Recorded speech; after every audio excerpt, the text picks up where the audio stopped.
Waktu awal saya mencalonkan diri, saya tidak punya uang. Waktu itu kan dihina kan, elah caleg modal sosmed nggak bawa apa-apa. Saya di dunia politik dan sebagai anggota DPR, tujuan saya menjadi anggota DPR setelah saya ada di institusi itu saya ingin merubah citra DPR.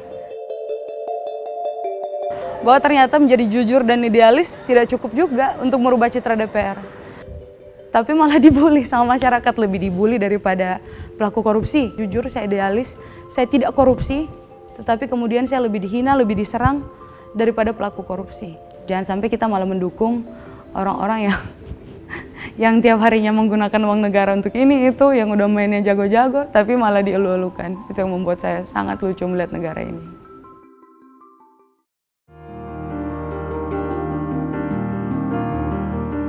Perkenalkan, nama saya Hillary Brigita Lasut, anggota DPR RI, fraksi Partai Nasdem, dipercayakan oleh masyarakat Sulawesi Utara untuk saat ini menjadi wakil rakyat dan juga kebetulan berada di Komisi 1.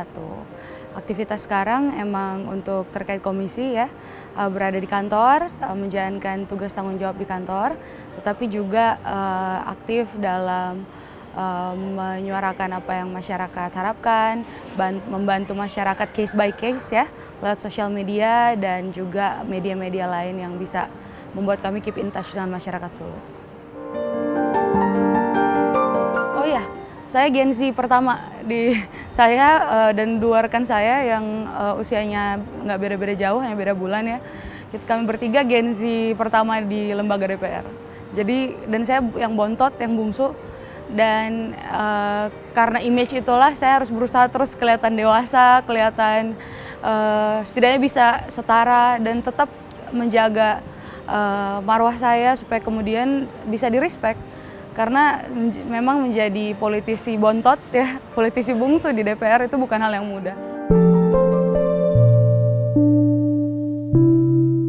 Jadi jujur kalau untuk spesifik menjadi anggota DPR itu sejak zaman kuliah. Memang bisa di-scroll dan satu hal yang jadi kenangan juga buat saya karena sebelum saya lulus kuliah itu saya sudah datang ke DPR, terus posting di Instagram pakai baju kampus gitu kan, kayak berharap suatu hari bisa dapat kesempatan untuk duduk di sini sebagai wakil rakyat gitu. Dan kalau sebagai politisi in general sebenarnya memang sudah dari kecil karena kebetulan orang tua juga backgroundnya politik. Entah kenapa saya merasa bahwa sejak dari kecil saya sadar ketika besar nanti mungkin saya tidak akan pernah jauh-jauh dari situ. Kan jujur saja ya kita lihat kan anak-anak sekarang banyak yang bilang oh privilege kan, itu pasti karena orang tuanya politisi. Of course iya dong, dokter hampir semua anak-anaknya dokter ya kan, tapi nggak ada yang bilang dokter dinasti misalnya kan.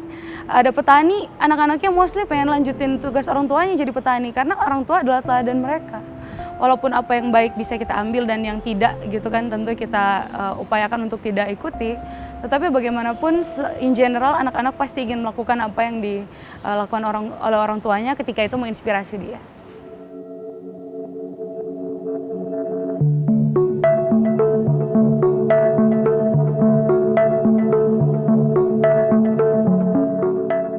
Saya di dunia politik dan sebagai anggota DPR, tujuan saya menjadi anggota DPR setelah saya ada di institusi itu saya ingin merubah citra DPR. Saya dengan sangat percaya diri menyampaikan bahwa saya akan merubah citra DPR dimulai dari diri saya sendiri. Sehingga saya selama ini terus menyampaikan kepada masyarakat, saya bisa dengan bangga dan dengan busung dada menyampaikan saya idealis. Saya ini lurus. Dan buat saya pikir saya akan mampu untuk bisa merubah citra DPR dan memperbaiki reputasi DPR di depan masyarakat. Tetapi setelah saya ada di dalam, saya melihat sendiri Mbak sebenarnya bahwa ternyata menjadi jujur dan idealis tidak cukup juga untuk merubah citra DPR. Dan sebenarnya saya juga tidak tahu sebenarnya apa yang akan membuat seseorang itu dianggap cukup oleh masyarakat Indonesia supaya kemudian bisa membuktikan dia orang yang lurus, jujur, dan bersih.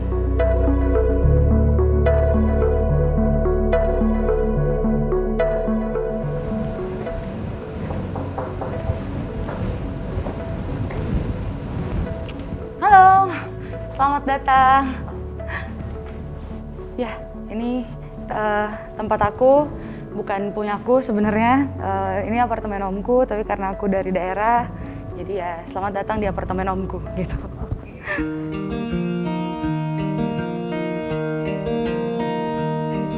Saya mencari cara untuk bagaimana saya bisa terus berdampak buat masyarakat, walaupun dengan resources dan sumber daya yang ada. Sehingga ini saya dapatkan karena waktu awal saya mencalonkan diri, saya tidak punya uang, ayah saya waktu itu baru keluar penjara. Secara finansial saya jauh lah dibandingkan pesaing-pesaing yang lain begitu ya, kandidat lain. Saya dijuluki caleg modal sosmed. Dan saya mengambil itu menjadi satu tagline, bukan menjadi satu hinaan lagi. Waktu itu kan dihina kan, yalah caleg modal sosmed nggak bawa apa-apa, datang tangan kosong. Kampanyenya cuma bawa 300.000 ke pasar beli tomat, cabai, bawang segala macam, terus ngajak foto. Cuma pencitraan terus lewat sosmed. Padahal masyarakat butuh makan, masyarakat butuh uang gitu kan, masyarakat butuh makannya hari ini. Dan tagline itu, hinaan itu, bulian itu saya ambil menjadi program saya. Walaupun saya caleg modal sosmed, tapi lewat sosial media saya mampu untuk membantu banyak sekali keluarga yang khususnya dari daerah pemilihan saya di Sulawesi Utara. Dan setelah viral kemarin, laporan itu masuk bahkan dari seluruh Indonesia. Banyak sekali kasus-kasus yang kami tangani, dan belum juga kami udah pernah yang namanya mau dibakar dalam mobil waktu nyelamatin ibu hamil. Kami udah pernah yang namanya kok cuma ancaman sejak kasus Rafael itu yang calon polisi itu sudah banyak sekali ya kecaman dari masyarakat dari mana saja ya yang menuduh kami pencitraan, menggunakan segala macam cara dan menggunakan penderitaan orang lain untuk kepentingan pribadi dan lain sebagainya. Itu jadi hal biasa, tetapi ancaman fisik ini yang kemudian menjadi pertimbangan staf-staf kami. Mereka bilang ya ibu sih enak gitu ya, ibu mungkin masih sendiri, tapi kan kami punya keluarga. Sehingga tim saya menyarankan kalau bisa mintanya mungkin dari TNI gitu. Dan saya yang lucu adalah saya sering melihat hal itu, kepala daerah yang pejabat kelas kabupaten kota, kelas provinsi misalnya, banyak yang punya ajudan TNI. Dan saya bisa melihat, saya bisa membuktikan sendiri begitu. Tetapi ketika saya yang meminta secara prosedural, melakukan dengan cara yang fair, menurut saya terbuka, saya bilang sama staf saya, tolong lakukan secara prosedural. Jangan main-main belakang, nanti nggak enak sama masyarakat. Ternyata itu lebih salah dan lebih tidak etis. Dan oh ya satu lagi, yang saya lakukan mengacu kepada hak anggota DPR, hak individual yang melekat, di dalamnya adalah hak protokoler. Protokoler itu bisa terdiri dari sipil, kepolisian, dan bahkan juga anggota TNI, karena fakta di lapangan itu terjadi. Dan yang lucu juga adalah ketika meminta ajudan dari TNI ini seakan-akan jadi hal yang baru. Padahal saya bukan yang pertama. Bahkan ada yang mengomentari saya, anggota dewan yang mengomentari saya, menyalahkan saya. Ternyata dia juga punya ajudan TNI. Itu hal yang menurut saya sangat lucu. Sehingga buat saya jadi agak abu-abu ya. Apakah lebih baik kita melakukannya segala sesuatu itu yang penting tidak ketahuan, caranya bebas, mau etis tidak etis, mau prosedural atau non prosedural, atau bahkan melanggar hukum sekalipun, daripada yang jujur terbuka tapi kemudian ketahuan. Karena ternyata seperti yang saya tulis di buku saya, ternyata realita ditentukan oleh berita, tidak ditentukan oleh kejadian yang sebenarnya.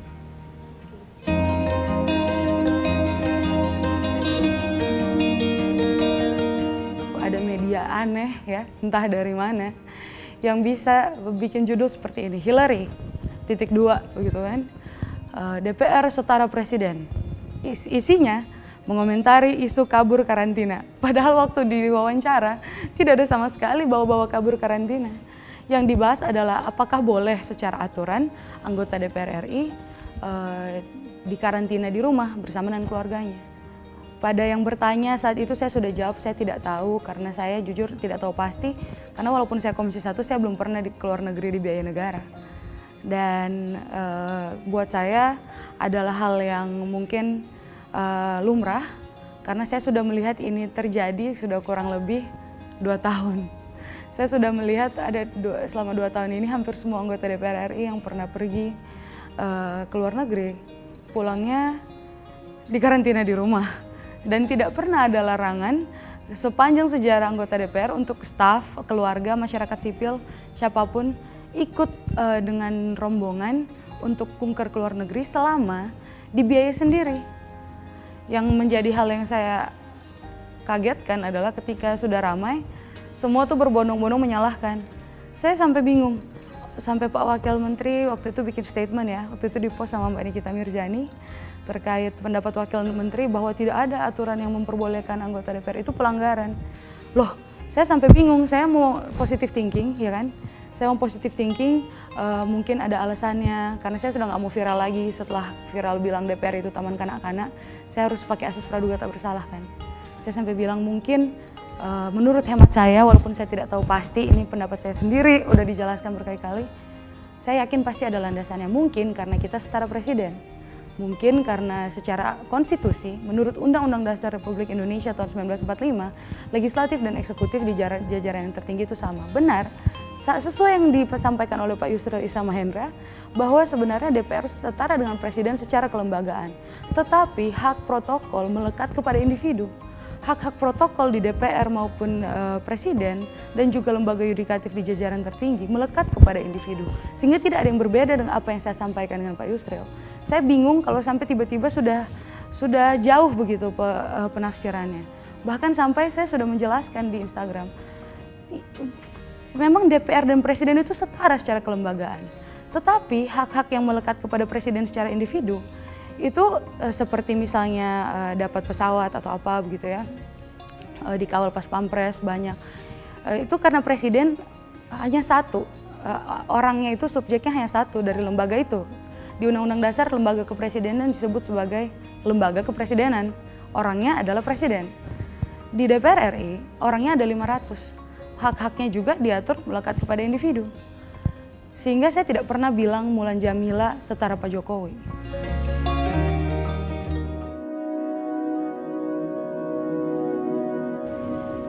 Kritik, saran, masukan itu selalu berdasarkan kepada asas-asas kesopanan, dan jangan sampai kita melakukan cyber harassment tanpa memberikan solusi. Jangan memberi komentar atau membuli ketika Anda bahkan tidak bisa datang dengan solusi. Bahkan ketika tidak menunjukkan poin mana yang harus diperbaiki, tidak menunjukkan asas-asas kesopanan, cuma langsung maki-maki aja, sekedar maki aja. Saya jadi pengen bertanya, Anda sudah berbuat apa emangnya? Saya jujur, saya pribadi, kenapa saya bisa dengan lantang bersuara di masyarakat? Karena saya tahu persis gaji saya 100% untuk masyarakat. Saya tahu yang saya lakukan dan saya tahu pelayanan saya sudah maksimal. Ketika saya berupaya untuk menjadi trendsetter di DPR, merubah reputasi DPR, saya mau memulai dari diri saya sendiri dan percaya diri. Saya dengan bangga saya bisa bilang saya idealis, saya jujur. Tetapi kemudian dampak dari netizen seperti ini yang tidak tahu jelas latar belakang, tidak tahu jelas apa yang sudah dilakukan, langsung menyerang, malah membuat upaya saya selama ini tuh sia-sia. Malah yang pemain-pemain lama mungkin ya, pemain-pemain yang sudah jago sekali bermainnya, malah berpikir rugi banget jadi dia gaji nggak dinikmati, hidup dari tunjangan pres MPR, hidup dari tunjangan kunker, untuk di dalam mau ke luar negeri aja nggak mau gitu kan, maksudnya untuk kunjungan ke luar negeri kan lumayan dapatnya, udah nggak menikmati, masa mudanya hilang gara-gara ngurusin kasus yang nggak ada habisnya. Tapi malah dibully sama masyarakat, lebih dibully daripada pelaku korupsi. Saya lihat ada artis yang ditangkap kasus narkoba, tidak dibully, malah diberi support oleh masyarakat. Kami tahu keadaan masa ini sulit, kami tahu secara mental tidak mudah untuk bertahan. Saya sampai ngelus dada. Inilah yang membuat kadang orang merasa rugi jadi idealis di negara plus 62 gitu loh. Kita dengan bangga bisa menyatakan saya jujur, saya idealis, saya tidak korupsi. Tetapi kemudian saya lebih dihina, lebih diserang daripada pelaku korupsi, daripada pembunuh, daripada pemerkosa, pelaku bullying, pelaku tindak kekerasan seksual. Saya lebih dihina daripada mereka yang mengambil uang rakyat triliunan. Saya sampai ngecek di Instagram pelaku-pelaku tindak pidana korupsi ini waktu itu. Diserang saya nggak? Dibully saya nggak? Padahal yang saya lakukan adalah mengutip, yang pertama adalah meminta hak protokoler anggota dewan yang diatur dalam undang-undang secara prosedural, yang tidak, dan bukan saya yang pertama melakukannya. Saya bisa membuktikan bahwa banyak sampai pejabat kelas kabupaten kota punya ajudan TNI. Dan yang kedua, saya hanya mencoba untuk positive thinking, karena kalau nggak nanti masyarakat nanya dong, berarti selama ini udah masa artis dipidana, berarti 500 anggota dewan misalnya yang udah atau 400 lah yang udah pernah pergi ke luar negeri, kok nggak dipidana? Padahal nggak ada tuh aturan yang mendasari mereka diperbolehkan.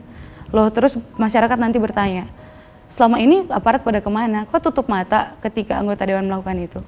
Tidak ada hal yang saya langgar secara aturan undang-undang. Tapi kalau standar kita bukan undang-undang lagi, sudah standar etis tidak etis, atau standar relatif, standar yang terlalu relatif, ya untuk apa ada aturan, ya kan? Tidak ada ruang lagi untuk perbedaan. Dan sehingga buat saya secara pribadi, bukannya saya sakit hati kepada masyarakat, kenapa Indonesia kekurangan orang idealis? Karena ketika ada orang idealis, musuhnya banyak, masyarakat tidak membela. Negara plus 62 kita harus bisa berjuang, bahu-membahu memperjuangkan orang yang dengan jelas bisa menunjukkan dirinya idealis, dan jangan sampai kita malah mendukung orang-orang yang tiap harinya menggunakan uang negara untuk ini itu, yang udah mainnya jago-jago tapi malah dielu-elukan. Itu yang membuat saya sangat lucu melihat negara ini. Mungkin harapan saya adalah jangan takut lah ya, kita coba lihat aja. Saya masih terus berupaya sampai saat ini, menganggap bahwa selama ini idealisme, memperjuangkan hak anak muda, hak perempuan itu bukan hal yang sia-sia. Menjadi lurus itu bukan hal yang sia-sia. Dan menjadi perempuan di dunia politik walaupun berbahaya itu tidak akan sia-sia juga. Saya hanya berharap perempuan dan anak muda Indonesia tidak takut lah.